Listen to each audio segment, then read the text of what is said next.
बहू, तुम मायके जा रही हो ना? तुम वो लाल वाली साड़ी पहन लेना, और हाँ, अपने गहने भी पहन कर जाना।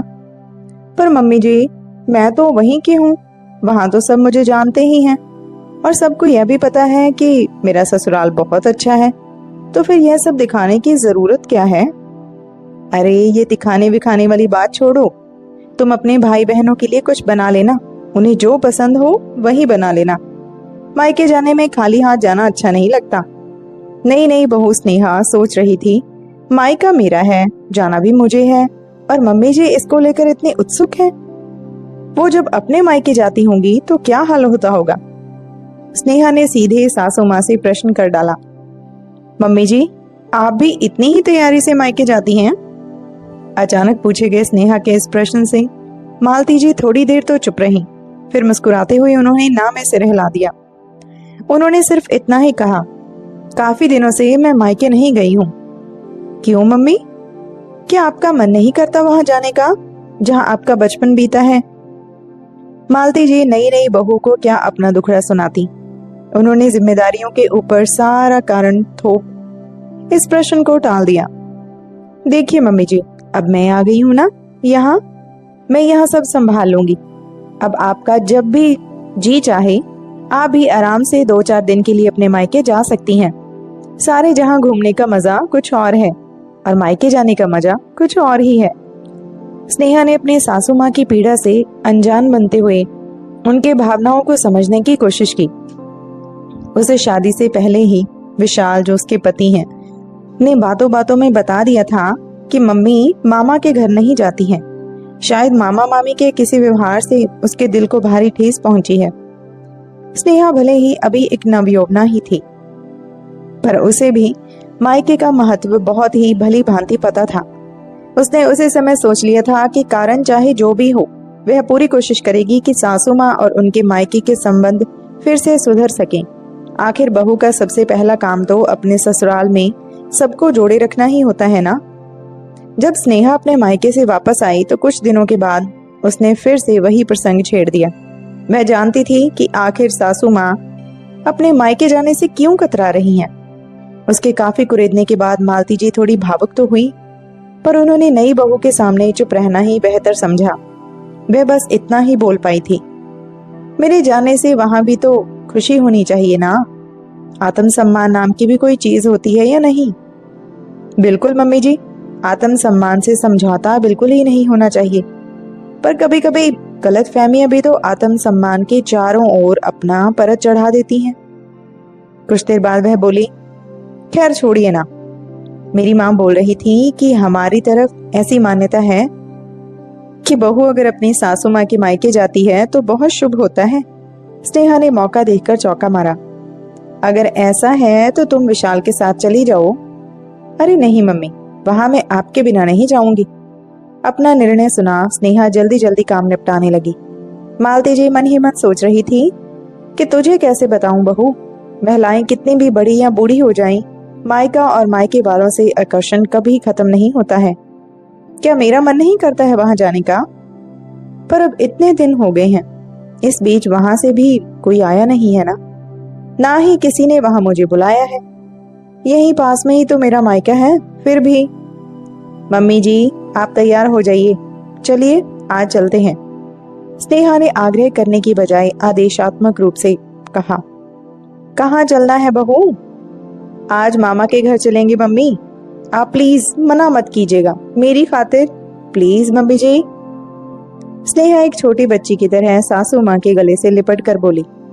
मालती जी ने स्नेहा की ओर आश्चर्य से देखा। उन्हें शायद यकीन नहीं हो रहा था, पर स्नेहा ने उनकी आंखों में आश्चर्य देख हाँ में सिर हिला दिया। पर बहू, पर कुछ नहीं मम्मी जी, वहां जो कुछ होगा सब मेरी जिम्मेदारी है, आप चलिए तो सही। दिल तो मालती जी का भी मायके जाने को चाहता था, पर शायद इतना फोर्स किसी ने कभी किया ही नहीं था। फिर वह सोचने लगी, कहीं बहू के सामने मेरा या अपमान हो गया तो? अरे नहीं नहीं, शायद हमें नहीं जाना चाहिए। ओह हे भगवान, मैं कुछ निर्णय क्यों नहीं ले पा रही हूँ। क्या हुआ मालती? विश्वनाथ जी, मालती के पति, ने मालती के कंधे पर हाथ रखते हुए पूछा। कुछ नहीं जी। मालती कुछ बोलती उससे पहले ही विश्वनाथ जी ने कहा, स्नेहा समझदार है, पढ़ी लिखी भी है। मालती, कभी कभी हमें बच्चों की भी सुननी चाहिए। और सम्मान अपमान बहू के सामने? अरे बहू कोई पराई थोड़ी ना है। एक बार बहू की भी बात मान लो, जिद छोड़कर तो देखो। शायद यही तो मालती जी भी चाहती थी। वह झट रसोई में जाकर बोली, बहू, सवेरे नाश्ते में जो तुमने ढोकला बनाया था वह बचा है क्या? उसे फ्राई कर लेती हूँ, भैया को बहुत पसंद है। और ये कच्ची मूंगफली भी रख लूं क्या? इसे उबालकर हम सब भाई बहन बहुत खाते थे। ठीक है मम्मी जी, और कुछ चाहिए तो विशाल जी से बोल दीजिए, वह ले आएंगे। मालती जी की उत्सुकता और खुशी देख स्नेहा सोच रही थी, प्लीज भगवान, ऐसी खुशी मम्मी जी के मायके से लौटने के बाद भी बनाए रखिएगा।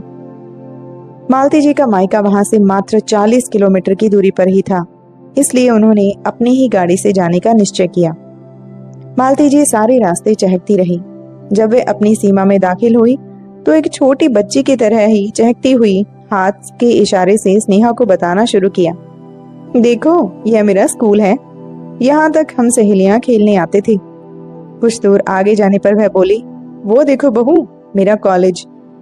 स्नेहा सोच रही थी कि आज मम्मी जी कितने खुश हैं।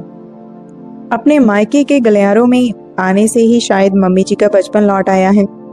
जब घर के सामने कार रुकी तो मालती जी के साथ स्नेहा की भी दिल की धड़कन तेज हो गई थी। काश सब अच्छा हो, सोचती हुई स्नेहा इधर उधर कॉल बेल ढूंढने लगी, पर तब तक मालती जी कॉल बेल बजा चुकी थी। सामने एक अधेड़ व्यक्ति जो काफी कमजोर दिखाई दे रहे थे मुस्कुराते हुए बोले, अरे देखो तो, मालती आई है क्या? वर्षों बाद भैया के मुंह से अपना नाम सुन मालती जी भावुक हो गई। बाहर शोरगुल सुन अंदर से एक अधेड़ उम्र की महिला भी पल्लू से हाथ पोंछते हुए निकली और मालती जी को बड़ी ही आत्मीयता से गले लगाते हुए कहा, अरे अंदर तो आइए। मालती जी जैसे ही अंदर जाने को कदम बढ़ाने लगी, कमजोर से दिखने वाले व्यक्ति, जो और कोई नहीं मालती के भाई मलय ही थे, उन्होंने बस 1 मिनट कहकर मालती का हाथ पकड़ा और फुर्ती से बगल वाले घर में जाकर बोले, देखो तो, मालती आई है। दरअसल बगल वाला घर चाचा जी का था। चाचा जी के सामने भी भाई मलय अपनी खुशी जाहिर करना चाहते थे। चाचा और चाची जी मलय और मालती को हाथ पकड़कर एक साथ देखते हुए उनका वह बचपन याद करने लगी, जब मालती और मलय पूरे मोहल्ले हाथ पकड़कर साथ साथ दौड़ा करते थे। लंबे अंतराल के बाद आज भी मलय और मालती बिल्कुल नन्हे बच्चों की भांति लग रहे थे। तभी भाभी ने कहा, अरे पहले मालती को अंदर तो आने देते, पहले चाय पानी तो हो जाए उसके बाद। अरे नहीं नहीं, चाय वाय सब बाद में। मलय भैया मालती बहना का हाथ पकड़कर अगल बगल, देखो देखो मालती आई है, देखो मालती आई है, कहते कहते बिल्कुल एक बच्चे से लग रहे थे। मामी जी ने बड़े प्यार से कहा, तुम आओ स्नेहा बहू, इन दोनों भाई बहनों को छोड़ दो, ये दोनों काफी दिनों बाद मिले हैं ना। स्नेहा बहू, मैं तो तुम्हारे चेहरे के संतोष, इत्मीनान और खुशी देखकर ही समझ गई थी कि मालती दीदी के यहाँ आने के पीछे की वजह तुम हो। तुम्हारी वजह से ही लंबे अंतराल की खाई भर पाई है। कहते कहते मामी जी भावुक हो गई। अरे नहीं मामी जी, मैं तो सिर्फ, कहते कहते स्नेहा रुक गई। फिर बात की दिशा को मोड़ते हुए मामी जी से पूछ ही लिया, पर मामी जी, यदि दोनों भाई बहनों और आप में इतना प्यार था तो फिर कौन सी चीज रोक रही थी इन्हें एक दूसरे से मिलाने में? अरे कुछ नहीं बेटा, बात बहुत ही छोटी सी थी, पर एक दूसरे का ईगो और अहंकार रिश्तों पर भारी पड़ रहा था। खैर छोड़ो उन बातों को बेटा, तुम पढ़ी लिखी समझदार बहू हो। तुमने अहंकार को ऐसा मात दिया कि प्यार भी अपनी जीत पर गर्व करने लगा। कुछ देर बाद उन्होंने कंटिन्यू किया, बस छोटी सी तो बात थी, पर दोनों अपनी अपनी जगह अड़े हुए थे। शायद आज दोनों के समझ में आ गया होगा कि प्यार नफरत से बहुत ऊंचा होता है।